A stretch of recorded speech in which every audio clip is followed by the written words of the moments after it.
Bom, gente, a pauta agora é Governo Digital para Inovação e Inclusão. Para prosperar, um governo deve ter uma forte estrutura de políticas voltadas para o digital, focada na infraestrutura e na comunicação. Acima de tudo, o cidadão deve estar no centro das estruturas de governança e os diferentes stakeholders devem estar envolvidos tanto na estratégia quanto na implementação. Compartilhar vai além do clique.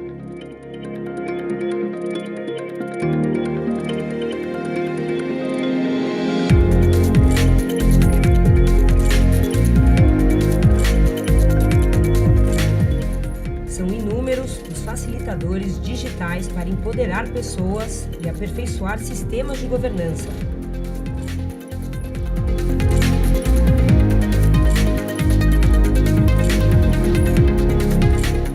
O caminho é plural. Trabalhar juntos, aprender juntos e compartilhar as diversas experiências. Governo não existe sem tecnologia.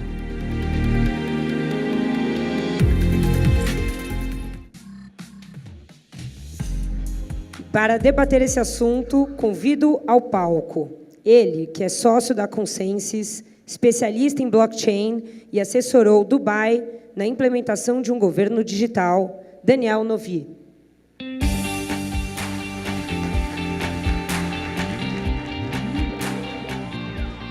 Ela que é cofundadora da Civitech Toronto, que é um espaço que traz líderes para trabalhar em projetos de tecnologia cívica, a Noah Kwarku.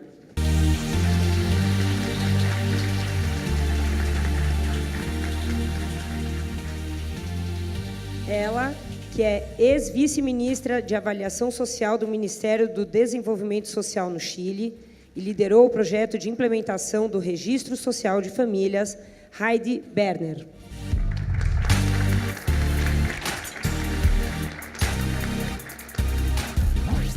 E ainda, o secretário de Tecnologia da Informação e Comunicação do Ministério do Planejamento, Luiz Felipe Monteiro.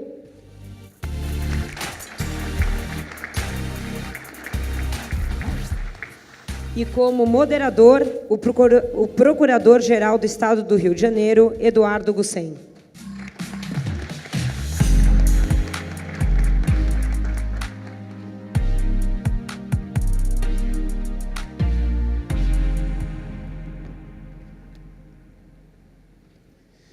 Boa tarde a todos. Ter a possibilidade de apresentar para os senhores e mediar um painel que trata de governo digital para inovação e inclusão, por mim, Procurador-Geral de Justiça do Ministério Público do Estado do Rio de Janeiro, sem dúvida alguma é algo altamente desafiador. Desafiador porque, quando assumimos uma função de gestor público, muitas vezes nós não temos o conhecimento amplo, sistêmico, para conduzir uma instituição da magnitude do Ministério Público dentro de mecanismos e ferramentas modernas. Então, durante muito tempo, nós temos que nos voltar, nos dedicar e, hoje em dia, inclusive através das novas mídias, estudar muito para chegarmos a uma diretriz que possa conduzir as nossas instituições para um melhor rumo. Nós, do Ministério Público do Estado do Rio de Janeiro, e aqui não estou contando nenhuma novidade em razão das dificuldades pelas quais passa o nosso Estado, tanto na parte social, econômica, política, e política tendo membros da Assembleia Legislativa presos, membros do Tribunal de Contas do Estado do Rio de Janeiro, presos, inúmeros segmentos importantes de representação da sociedade em uma situação muito delicada. Então, dentro de um planejamento moderno, nós vimos a necessidade de nos desenvolver através de uma nova plataforma, de um novo ambiente de trabalho. E esse ambiente de trabalho, chegamos à conclusão que seria fundamental que ele contemplasse, acima de tudo, georreferenciamento, estatística, ciência de dados e informação. Informação externa que captamos dentro da grande rede. Informação interna, e para isso nós criamos um centro de pesquisas e inovações, uma escola de governo chamada Instituto de Educação e Pesquisa do Ministério Público do Estado do Rio de Janeiro, e acoplamos a ela 3 laboratórios. Um laboratório orçamentário e de políticas públicas para acompanhar a execução orçamentária do nosso Estado e de cada cidade do Estado do Rio de Janeiro. Um laboratório legislativo e outro laboratório jurídico para analisar e estudar as decisões do 2º grau do Tribunal de Justiça do Estado do Rio de Janeiro e dos tribunais superiores. E, além disso, informações oriundas da lei, lei de transparência e acesso à informação, lei de responsabilidade fiscal. Então, a partir desse ambiente macro, desse ambiente holístico, nós começamos a desenvolver essa plataforma, que é o Ministério Público em Mapas, que eu vou pedir que exibam um vídeo rápido com um pequeno conceito acerca dela. Vivemos na era do conhecimento e é preciso construir um novo modelo de justiça, mais ágil, produtivo e flexível. Com esse objetivo, o MPRJ desenvolveu a plataforma digital de compartilhamento de dados MP em Mapas, que reúne informações sobre a realidade estadual, realiza estudos para auxiliar no trabalho de promotores e de procuradores de justiça. O MP em Mapas possibilita aos membros do MPRJ uma atuação integrada, aproximando-os de instituições públicas e privadas, bem como de todos os entes da sociedade civil, tendo como objetivo superior a proteção dos direitos dos cidadãos. A criação e a utilização do MP em Mapas representa a inserção do Ministério Público do Rio de Janeiro em um modelo de instituição inteligente, capaz de entender e pensar políticas públicas eficientes por meio do georreferenciamento, da estatística, do estudo de dados produzidos por órgãos internos e externos. Para tanto, o MP em Mapas elabora diagnósticos científicos por meio de dados abertos, que são garantidos pela Lei de Acesso à Informação, visando a criação de análises que servirão de base para estabelecer planos de ação. Todos os dados estão disponíveis para o acesso de cada cidadão. MPRJ, guardião dos seus direitos. Então, a partir desse conceito aqui apresentado, nós precisávamos enquadrar o nosso trabalho dentro de uma agenda. E a nossa opção foi adotar a agenda de governos abertos. Governos abertos que contempla transparência, integridade, participação cidadã e tecnologias e inovações. Então, aproximando o Ministério Público do Rio de Janeiro da sociedade civil, e aqui eu vejo o Instituto Igarapé, representado pela Ilona, o Instituto de Segurança Pública, representado pela Joana Monteiro, e inúmeros outros parceiros que passaram a interagir com o Ministério Público do Estado do Rio de Janeiro e fomos fortalecendo, robustecendo essa plataforma digital. Apesar das dificuldades, o governo do Estado do Rio de Janeiro tem contribuído muito para esse desenvolvimento. Firmamos convênio recentemente com o Detran, que transferiu mais de 70 milhões de dados para nós. Firmamos convênio com a Secretaria de Educação, Secretaria de Saúde e agora, ainda essa semana, com a Secretaria de Transportes. Então, a partir daí, nós vamos poder empoderar o cidadão, dar condições ao cidadão, através de uma pequena fábrica de aplicativos, de entender o que acontece em cada estrutura governamental, dando a transparência, a ética necessários para o desenvolvimento e a interação com a sociedade.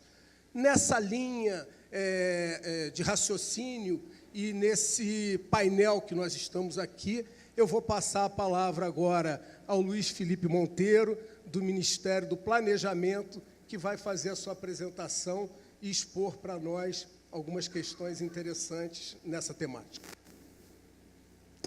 Muito obrigado. Eu queria comentar com vocês que talvez, para mim, esse momento aqui seja como uma terapia coletiva, né?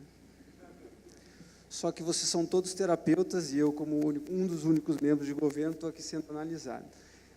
A gente falou, até então, de avanços que outros países, os países que são referências para o Brasil, inclusive, conseguiram atingir. E muitos de vocês devem estar pensando, o porquê que nós não estamos fazendo assim. O que eu queria comentar é que, no Brasil, a possibilidade de avanço com relação ao governo digital é na escala de um crescimento de 300 bilhões de reais por ano de aumento do PIB. Uma boa estratégia de transformação digital consegue avançar em 5,7% o PIB de uma nação. Para o governo, a execução a entrega de um serviço público por canal digital é 97% mais barato do que a entrega do mesmo serviço público no atendimento presencial. Que outra iniciativa é capaz de reduzir o custo de governo em 97%? Se é tão bom assim, se a gente consegue avanços no PIB, no IDH, no comércio internacional, por que que a gente não começou isso antes?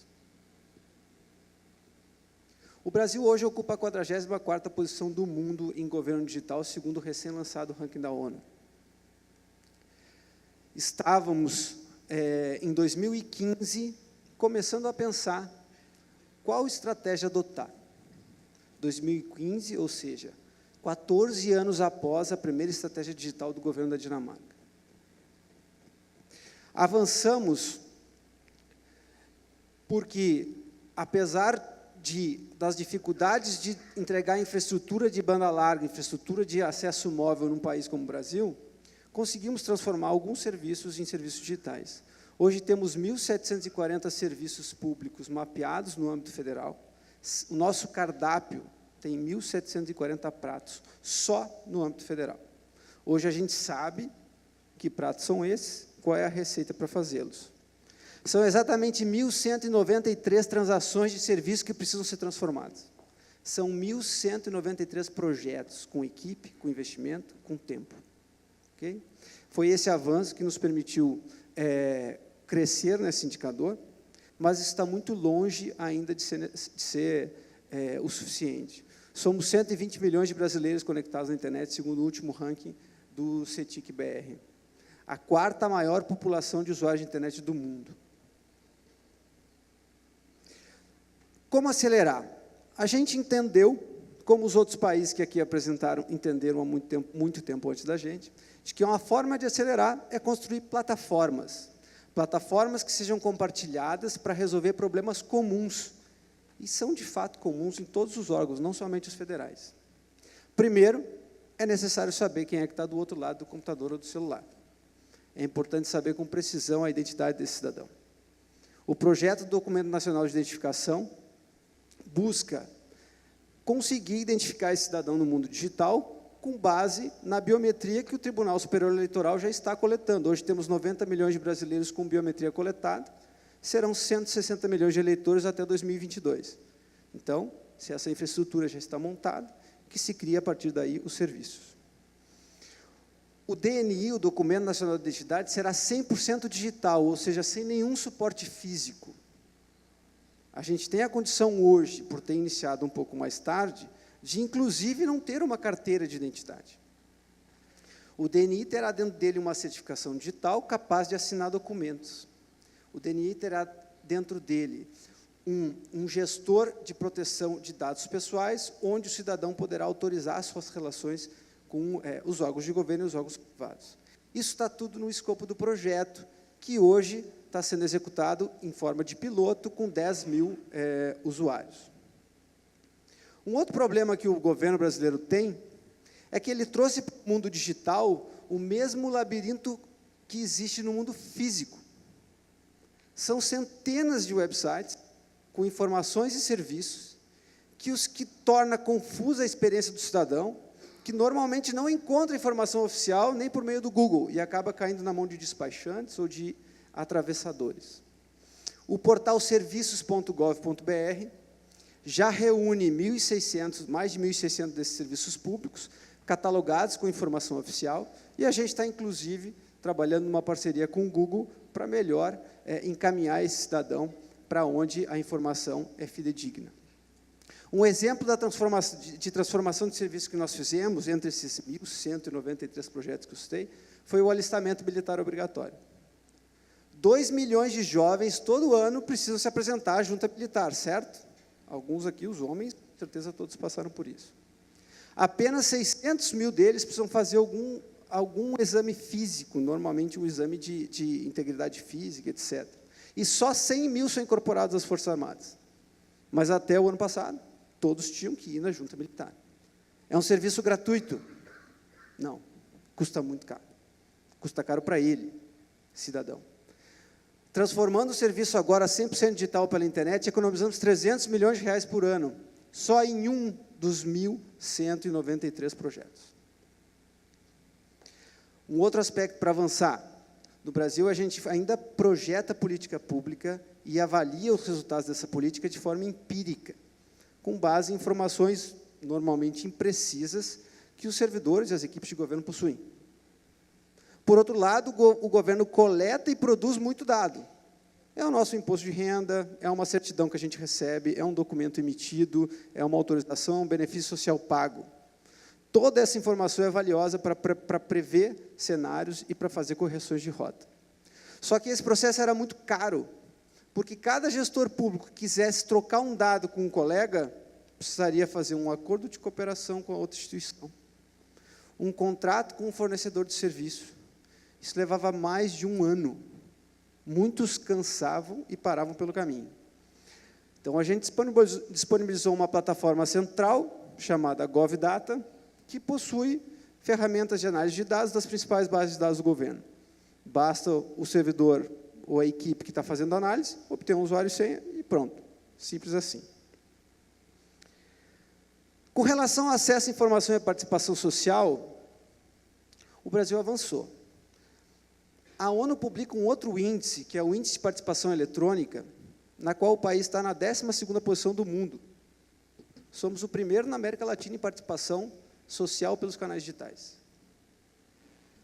O portal de dados abertos, dados.gov.br, publica mais de 5.700 datasets que são consumidos de 120 órgãos públicos. Todo ano, esses órgãos federais precisam publicar um plano de abertura de dados que é acompanhado individualmente. O portal transparência.gov.br, lançado em 2004 e recentemente remodelado, dá acesso às informações de como que o dinheiro público é gasto. O meu salário está lá, por exemplo, se vocês quiserem consultar agora. A Lei de Acesso à Informação deu um salto no que era mais básico, que a informação produzida ou coletada pelo governo é pública e deve estar acessível a todos. No ano passado, foram 121 mil pedidos de informação, 75% deles concedidos. É pouco ainda para as dimensões do país, mas foi um grande avanço. Do lado da participação social, a Rede Nacional de Ouvidorias recebe denúncias e reclamações de forma integrada de mais de 280 estados e municípios, além do federal, todos eles integrados. Ainda fornece dados para organizações sociais, como a Transparência Internacional, e recebe reclamações de sites comuns que a gente conhece e usa todo dia, como o Reclame Aqui, por exemplo. É o governo se aproximando da realidade. É o governo tentando chegar mais próximo de onde o cidadão está.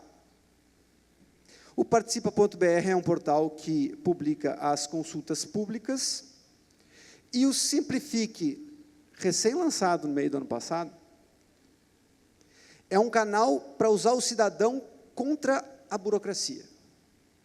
Você, cidadão, que teve um serviço negado por conta de uma mera formalidade, ou então que você viu um procedimento de trabalho no governo e achou aquilo estúpido, como tem vários, você pode abrir uma solicitação e dizer aqui, ó, esse procedimento é estúpido, poderia ser assim. Ao invés de debater com o atendente, bater boca com esse atendente que nada pode fazer, autonomia nenhuma ele tem, você vai conversar diretamente com um comitê permanente de desburocratização no órgão central, recentemente criado.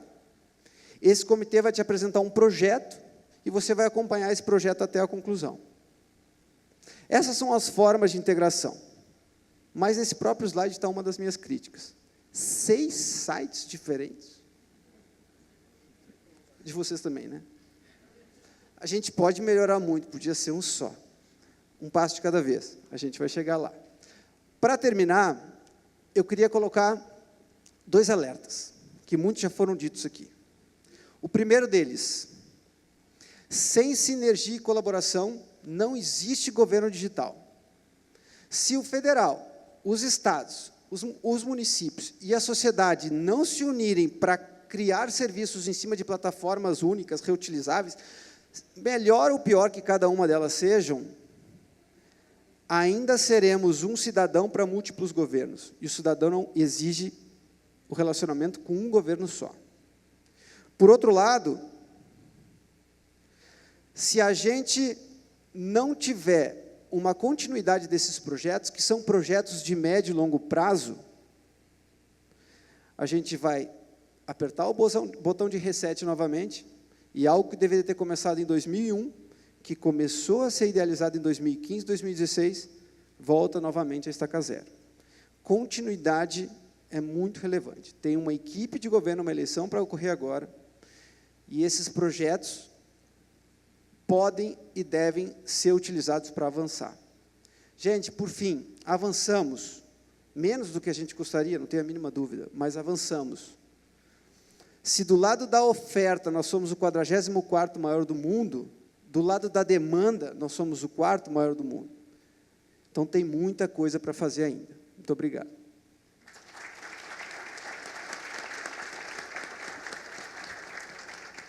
Parabéns, Luiz. Complementando um pouco a sua fala, há pouco tempo eu participava de um evento na PUC Rio e foi falado muito da necessidade de, num futuro próximo, agora já no presente, aprendermos a falar a língua dos dados, aprendermos a avaliar os dados. E como foi dito aqui anteriormente na abertura, a informação é o novo petróleo.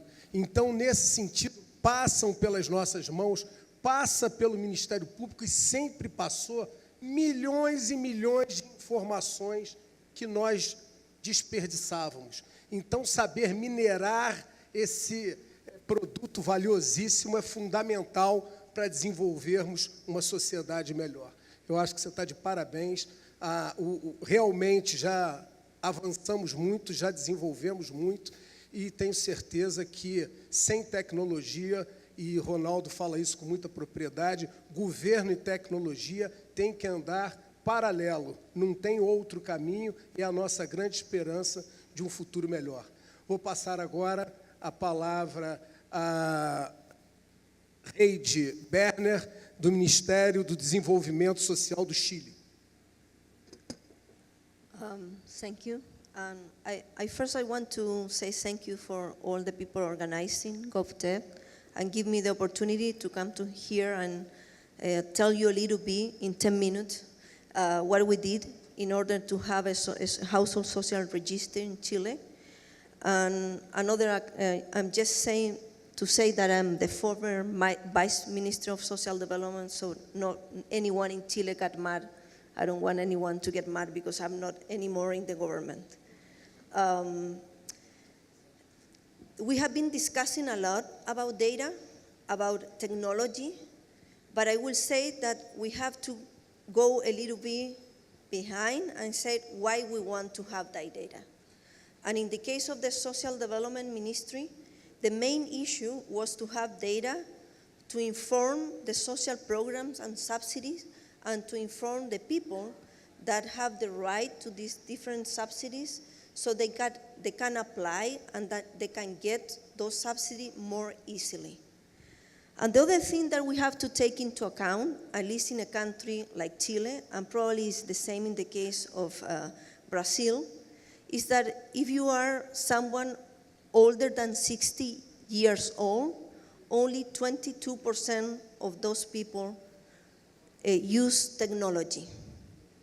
And if you look at the people between 15 and 29 years old, more than 80% of them use technology.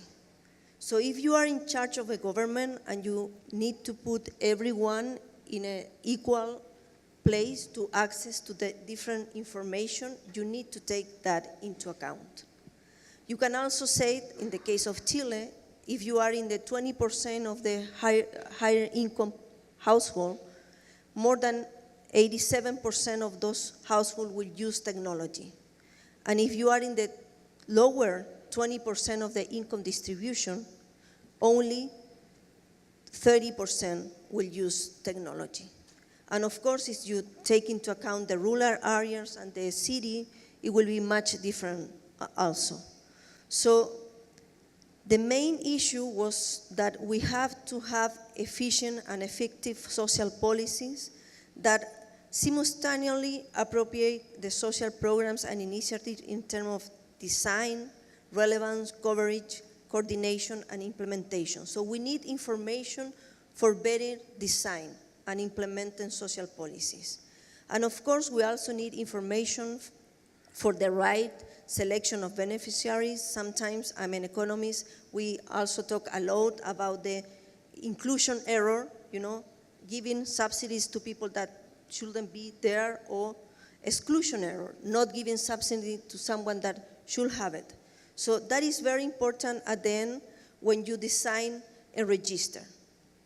The other thing is that the people are really, really tired of being asked to complete many papers, to give me your last 3 records from your employment, give me your certificate from your education, and so on. So what we did was to use the data that already has from individuals, because like Bolsa Familia, we used to have a self-reported data that was asked to everyone that want to apply to a subsidy, but it was self-reported. We decided we are not going to ask anymore the people. We use that self-report information, but we cross it with all administrative data that we can have from all different government agencies. We also allow the citizens to access to this data so they can update, rectify, or complement the existing information. Because maybe here someone said, we only have the domicilio, the address, and that is fine. I don't think that is fine already, because many people change. There are a lot of migration within the country or within different cities, so we need to update those type of information. And we need to give support and technical assistance to all the programs that use the information. So what we did was to use the social protection record that was reported, the social record that was tried to be implemented by the first government of President Piñera, but it wasn't done because it's impossible to collect data again from all households. So here we have 4.5 million of households, and they only could collect data from 2.5 million of households. So you cannot rely on the data quality just on the self-reported, and maybe I can ask you today, how many people are within your household? And you can tell me today that there are 4. And I can ask you, in my case, like in 2006, my last daughter was born, so the people that are my household are the same for the last more than 10 years. So it's not really something to ask people every time. So what we did instead was to put administrative data from like taxation agency, unemployment fund, manager, the pension system, the health system, the security institution where they pay the basic pension system for low-income people, and of course the civil registration. Something that is being talked a lot here, if you have an ID, a personal ID. We were lucky in Chile that we have one ID for each person. So at the time that you are born, you have your ID. And that is very important because it allows you, even though if you don't have interoperability within different platforms, they allow you to cross data. And that is something that probably is a very challenging thing in the case of Brazil. So people, maybe I don't have all the data that I need. So I need to make people to be part of this, to entry in the case they want to be in the register, to update information, to do some rectification, because as I told you, I have information from the unemployment security. But if I get unemployed, I will be the first person to know it. In the case of the government, it will take at least 3 months to get the data updated, because you need to go, do all the paperwork to get when you get unemployed and so on. So the delays is almost 3 months. So you need to allow the person to let you know right away when they get unemployed. So how we make people access to their information, we build, the name is called Cartola, like a format, where everyone can know who are the members of their household, where they live, if they have people between less than 18 years old, children, if they have people that are elderly, more than 60 years old, if they have people with disabilities, because all those type of things are important in terms of getting the right subsidy. And of course, the household is not the same if there are 2 elderly people and one of them is is with a lot of dependency, as in a household with 2 young people of 30 years old. And also we get the information of their income, and because of that, we can tell the household in what part of the income distribution they are located. With this information, we can establish a different type of technical assistance for the social program to select their beneficiaries. So there are more than 33 public agencies receiving the information with more than 60 social benefits. And important is this system is used for the 20% of the total social budget. Maybe that looks low, but the thing is that in Chile, most of the social expenditure goes to education. And education doesn't matter where you are in the income distribution. You pay per student that is going to school. So that is why it looks not much at all. This is just an example of the different type of subsidies and how they use this socioeconomic classification. And the other thing is, very quickly, you can see that this is very efficient, because for each person in the register, we spend less than $3, $2.4, and that means that it's only 0.3% of the total cost of the budget that is allocated with the register.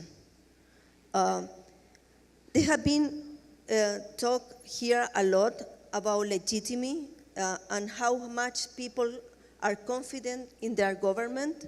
I think that is something that is very important. So every system must to have a supervision and monitoring of the quality of the data and be continuous with that. And to the end, this information is not just to allocate well the social benefits, it's also a very important tool to identify and implement different policies. Like here, for example, I can know how many children are out of the school, and because I have the whole register, then, and I also have data from the Ministry of Education, and I can implement a program to go after those children and their family and put them back to the school. Many thanks.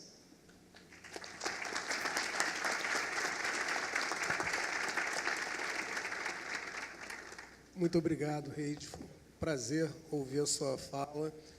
Vou passar a palavra agora para o Daniel Novi, que vai fazer uma apresentação para nós. Muito obrigado. Okay. Boa tarde a todos. Muito provavelmente vocês não me conhecem, e é uma honra para mim estar aqui, podendo contar um pouco do que eu fiz nos últimos anos relacionado ao governo e tecnologia. E, para contar isso, eu queria contar o que eu tenho feito com governos, onde que eu estou trabalhando, o que eu tenho feito, para vocês me conhecerem um pouquinho melhor. Então, minha formação é técnica, eu sou formado em Ciência da Computação, formei em 99, eu terminei meu MBA em Mercados Financeiros em 2005, e eu tenho sido um empreendedor no Brasil desde 2005. A última empresa que eu lancei foi em 2013, e eu lancei uma exchange de criptomoedas, chamada Basebit. E, atualmente, eu estou trabalhando para uma empresa chamada Consensys, e a Consensys foi formada em 2015, e em 2015 a gente era 10 pessoas num escritório muito pequenininho em Brooklyn, em Nova York. Um ano e meio depois disso, ela cresceu para 100 pessoas, e hoje nós somos mais de 1.000 pessoas trabalhando ao redor do mundo inteiro. A gente tem mais de 30 escritórios espalhados pelo mundo todo. E a gente trabalha, por que a Consensys cresceu tanto, né? A gente trabalha com uma tecnologia que é muito inovadora, chamada blockchain, que tem sido um buzzword recentemente. E, mais especificamente, a gente trabalha com a plataforma da Ethereum, né? O fundador da Consensys, Joseph Lubin, ele é também cofundador da plataforma Ethereum.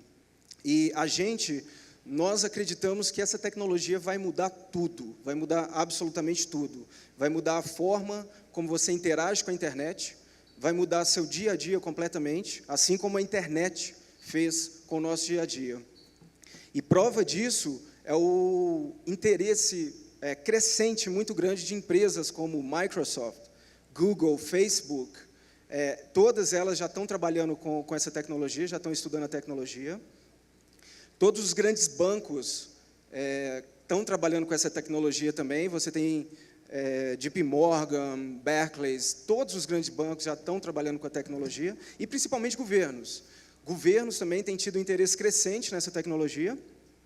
Então, no final de 2016, a Consensys foi eleita como advisor oficial do governo de Dubai, e por causa disso eu me mudei para Dubai no início de 2017, fiz apresentações para o governo, muitos workshops, trabalhei em plataformas de registro de imóveis, usando essa estrutura, trabalhei tentando ajudar o Emirates ID. A Dubai hoje, na verdade, todo o Emirates, eles já tem uma identidade digital, o Emirates ID. Então, a gente trabalhou tentando trazer essa plataforma para o blockchain. E, interessante, a experiência em Dubai foi muito legal. É claro que não dá para a gente trazer tudo para cá. O processo lá funciona de forma bem acelerada. E, como exemplo disso, eu posso citar numa reunião que eu estava, em que a gente estava discutindo sobre as limitações das leis de Dubai, porque a gente trabalha como tipo de assinatura, e desde 2008 eles já tinham um tipo de assinatura permitido por lei. Então, você pode fazer várias assinaturas, vários esquemas de assinatura digital permitidos por lei, mas a nossa tecnologia é muito nova, então não existia nada disso. Então, a gente estava conversando na sala e, de repente, o sheik parou tudo e falou, wait. O que vocês estão discutindo? É porque não dá para aplicar essa tecnologia porque a lei não permite. E ele falou, não tem problema, considere que até o final do ano isso já está mudado. Então, é claro que não dá para trazer tudo para cá, mas foi uma experiência fantástica trabalhar lá, junto do governo, promovendo essa tecnologia. No meio, enquanto eu estava morando em Dubai também, eu tive a oportunidade de trabalhar numa parceria entre o Ministério do Planejamento de Brasília, com a Adriane e o Vinícius, em parceria junto com a Consensus e com a Microsoft. A gente trabalhou numa prova de conceito para demonstrar o que seria uma identidade digital soberana, que a gente chama é um produto da Consensus chamado UPort. Então, a gente fez essa integração com o Ministério do Planejamento e o objetivo inicial era mostrar como isso poderia ser usado dentro do governo e, mais futuramente, para todos os cidadãos brasileiros também poderem usar essa tecnologia. No final de 2017 também eu recebi uma delegação de deputados aqui do Brasil, lá em Dubai, e eles estavam interessados em conhecer o que a gente estava fazendo, como que a gente estava trabalhando com o governo. Então, tinha deputado Áureo, enfim, eu não me lembro de todos, mas foi bastante gente, a delegação foi bem grande. E isso me deixou super feliz, porque quer dizer que o Brasil está realmente correndo atrás. Isso foi no final de 2017. No início de 2018, novamente, a Consensus foi eleita como advisor oficial do governo da Índia, então me mudei para lá, várias apresentações, workshops com o governo, trabalhamos na plataforma de registro de imóveis, usando essa tecnologia, identidade digital também, tentando trazer o Aadhaar para a plataforma blockchain. E tem sido uma experiência muito legal trabalhar com essa tecnologia. A Consensus também foi eleita advisor oficial da União Europeia, e eu fui chamado para trabalhar também em alguns outros projetos, mas eu falei, não, dessa vez eu vou parar, eu quero ficar no Brasil, eu quero trazer toda essa inovação que a gente está vendo, eu quero trazer para o Brasil e eu quero tentar movimentar isso aqui agora. Eu fiz bastante lá fora e agora eu quero trazer para cá. Normalmente, o que a gente vê, os países, quando implementam essa tecnologia, quando tem interesse nessa tecnologia, eles passam por 4 fases, basicamente. Primeiro, você ignora a tecnologia, e isso aconteceu no Brasil em 2014, 2015, quando o Banco Central emitiu um comunicado dizendo que eles estavam prestando atenção bem próxima à tecnologia, mas eles não iam fazer nada porque não significava, não tinha nenhum impacto para a economia do Brasil. Mas, com isso, a tecnologia foi crescendo nos bastidores, né? Então, só como exemplo, no final de 2017, as exchanges brasileiras movimentaram em um dia 100 milhões de reais, em um dia, movimentando e fazendo trade dessa tecnologia, fazendo usuário. O exchange é um lugar onde você vai para comprar e vender essas moedas. Então, a segunda fase, normalmente, você proíbe a tecnologia, e a gente teve isso no Brasil, a gente teve no Chile recentemente, tivemos na Índia, tivemos na China. Então, você proíbe a tecnologia porque você não conhece ela, você não sabe como aplicar essa tecnologia. Essa é a segunda fase. Na terceira fase, você começa a entender que essa tecnologia pode trazer realmente algum benefício para você. Então, você começa a fazer uma série de estudos bem intensos sobre a tecnologia. Na quarta fase, finalmente, você regula a tecnologia. E é isso que eu quero trazer aqui hoje. Eu acho que regulação é o mais importante para você criar um ambiente para essas empresas se desenvolverem, né? As exchanges no Brasil hoje, elas têm a conta bancária, mas elas processam os bancos para manter essa conta bancária aberta. E isso definitivamente não é o melhor modelo para você construir negócios, né? Só mais um ponto rápido. Eu vi recentemente uma empresa brasileira de crowdfunding anunciando que eles estavam super felizes porque durante o ano de 2017, se não me engano, eles conseguiram levantar 10 milhões de reais e financiar empresas, startups com 10 milhões de reais. E o que a gente está vendo acontecer lá fora são financiamentos massivos de vários projetos, Um desses projetos levantou 4 bilhões de dólares de crowdfunding. A maioria dos projetos, até projetos não muito, que não fazem tanto sentido, levantam 30 milhões de dólares. Então, se a gente não criar um ambiente regulatório propício no Brasil para essas empresas se desenvolverem, a gente vai perder elas, e isso já está acontecendo. Eu tenho vários amigos que trabalham com a tecnologia aqui, e eles estão eles estão baseando essas empresas fora do país. Né? Então, você tem empresa na Estônia, você tem empresa baseada em Gibraltar, você tem empresa baseada em Malta, Japão também, que tem um ambiente já regulado, totalmente regulado e propício para essas empresas. Então, meu ponto principal hoje é realmente tentar propiciar o desenvolvimento desse ambiente regulatório no Brasil para o desenvolvimento dessas empresas. Obrigado.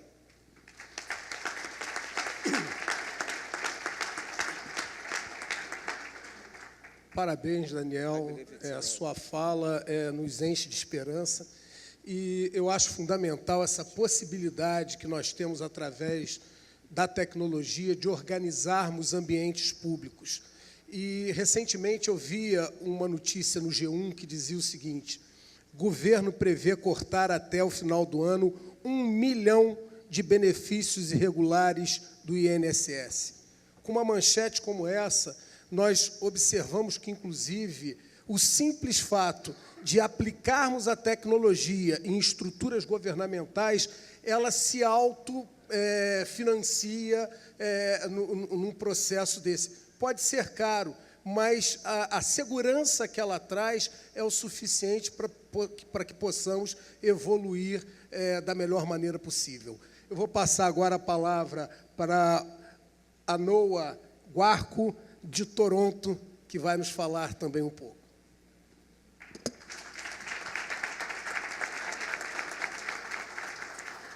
Hello. Okay. Hi, my name is Anoa, and I'm here from Toronto. So hello from the north. So I'll start off by telling you a little bit about myself, and then sort of add a little bit more to this conversation and talk a little bit about how citizens and people who, may or may not be able to vote can actually be involved in the digital government. So I'm a public servant, but I'm not speaking in my capacity as a public servant today. I'm a citizen, I'm a student, and I have many identities as a person.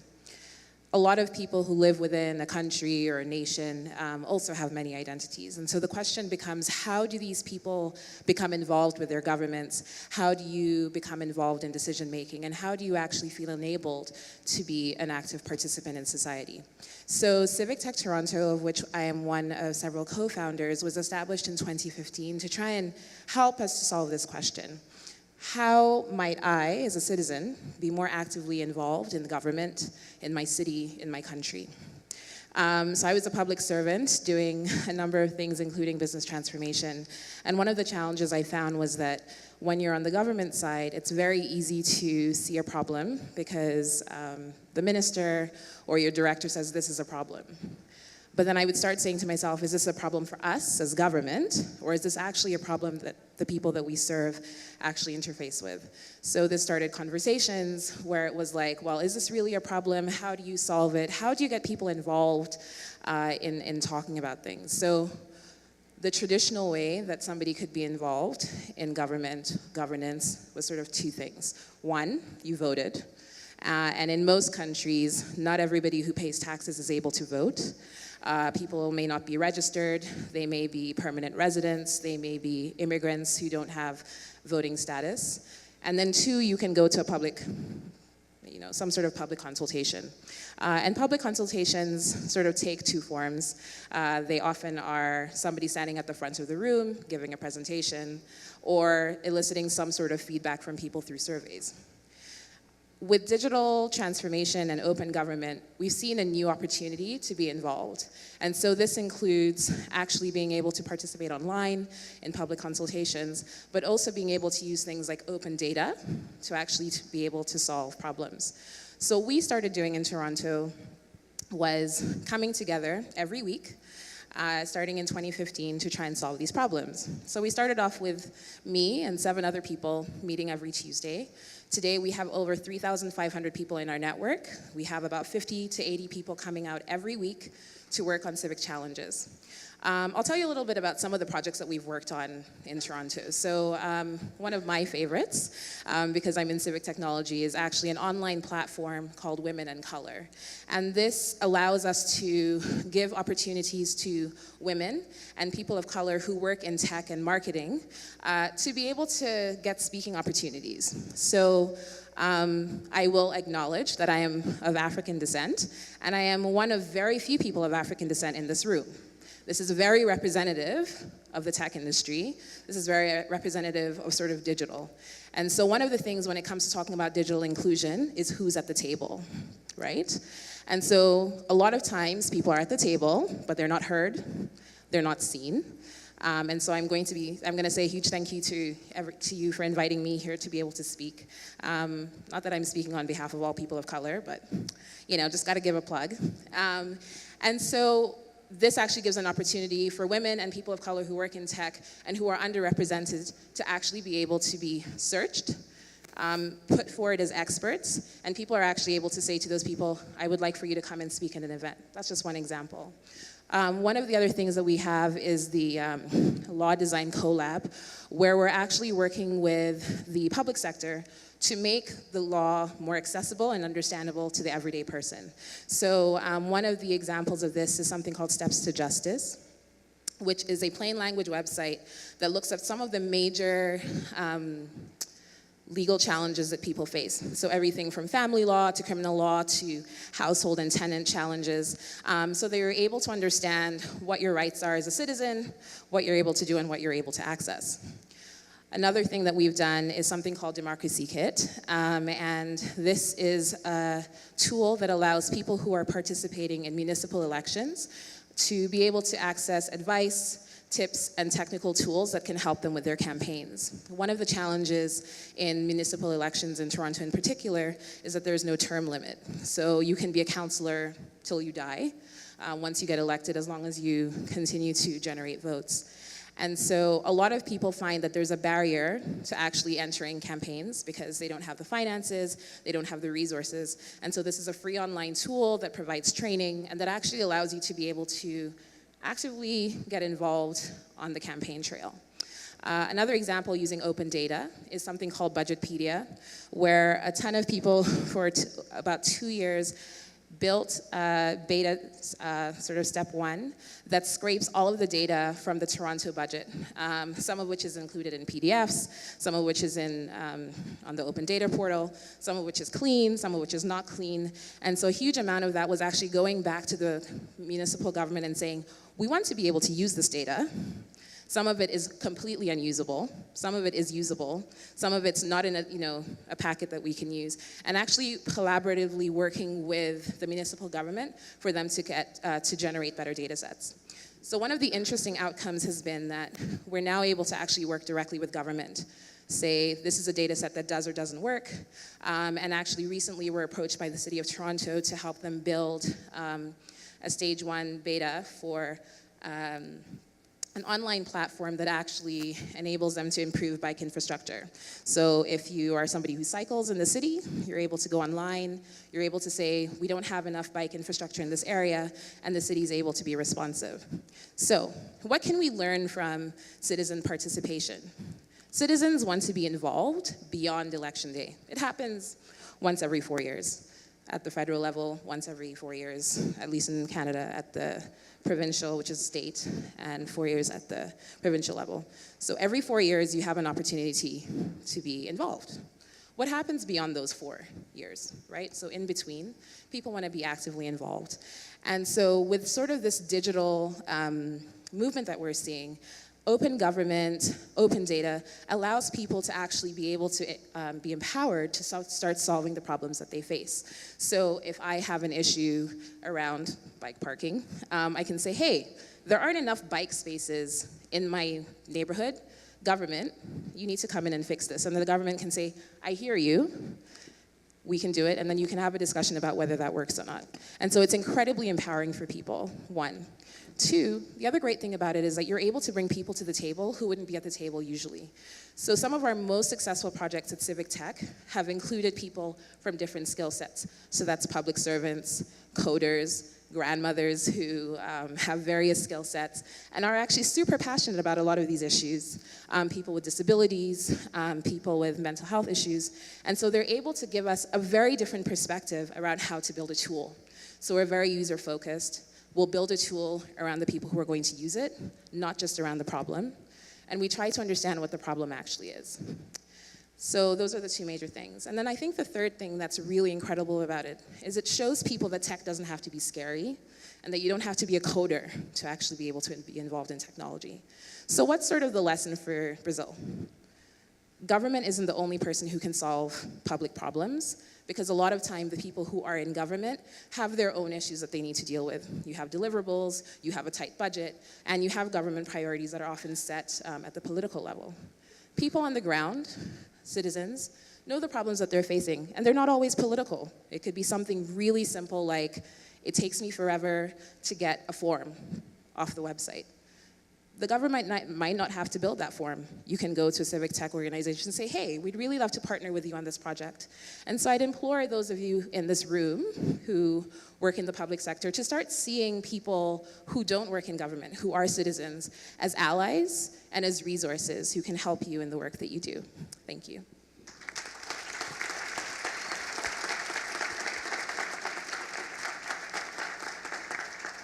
Parabéns, Anoa. Muito bom ouvir a sua fala. E, para aprimorar a interatividade do painel, faremos uma única pergunta. Uma pergunta para cada um dos senhores responder em 1 minuto. Em uma transição de governo, qual o principal passo para inovar e trazer novos atores para o governo? Luiz Felipe.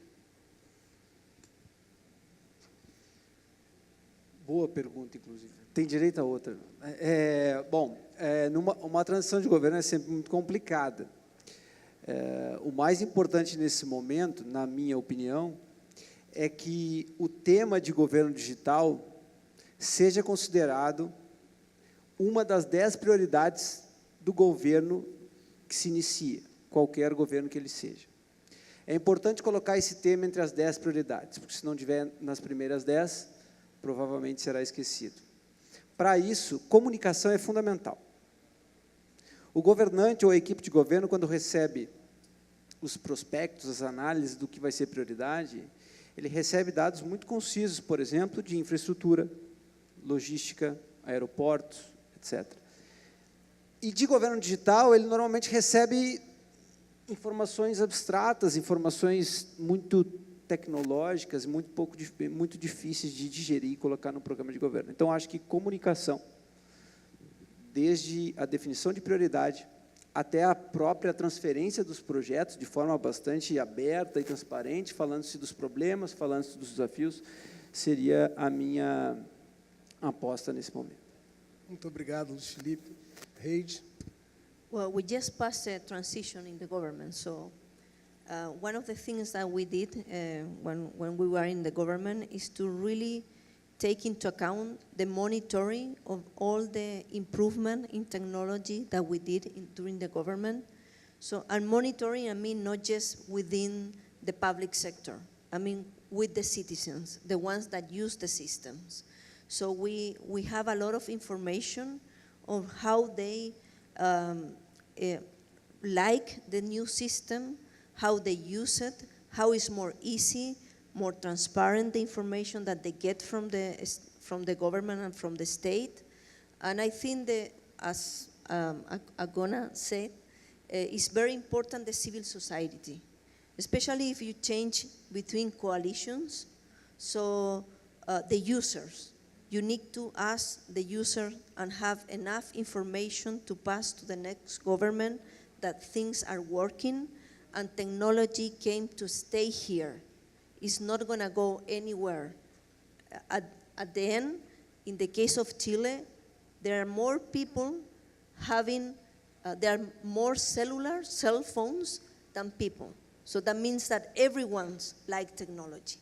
So that will say that will be my advice. Muito obrigado, Reide. Daniel? Na minha opinião, o que fica entre um governo e outro são as leis. Então, se a gente conseguir criar leis que suportem o desenvolvimento de um governo digital e que dê todo esse amparato para a gente conseguir desenvolver um governo digital, eu apostaria totalmente em leis. Eu respondi um questionário ali agora pouco antes de entrar aqui, onde eles estavam perguntando onde o governo deve iniciar esse processo de transformação digital, né?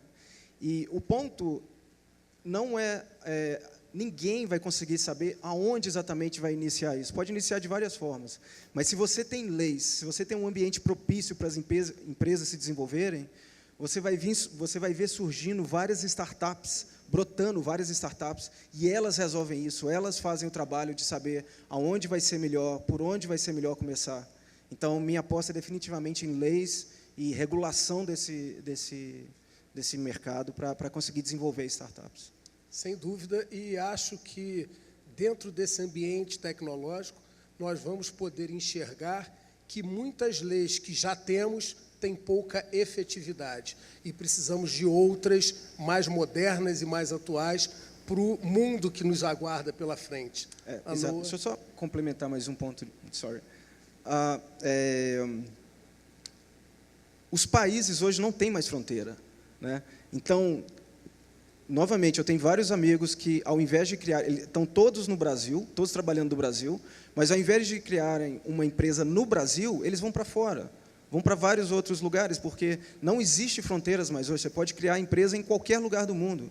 Então, por exemplo, eu posso estabelecer minha empresa na Estônia, é extremamente simples estabelecer essa empresa lá. Então, novamente, ambiente regulatório para o desenvolvimento do ecossistema de startups no Brasil.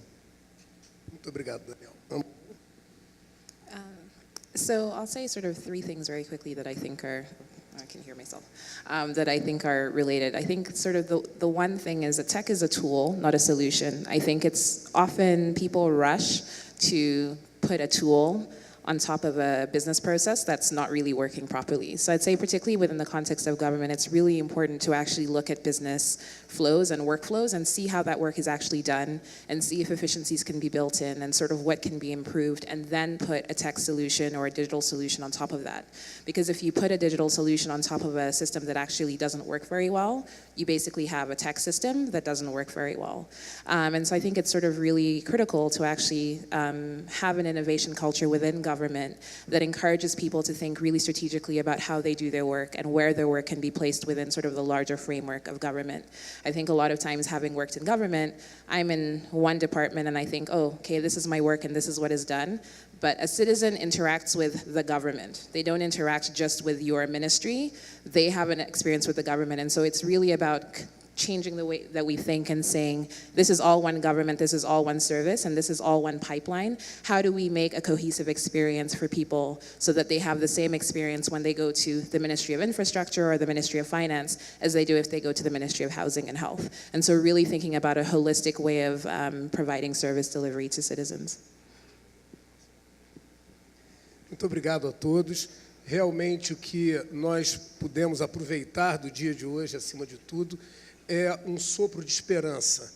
A gente vê que, através de eventos como esse, de reunião de pessoas, de conexão de pessoas das mais diversas áreas, a sociedade pode se organizar de uma forma melhor. Muito obrigado a vocês.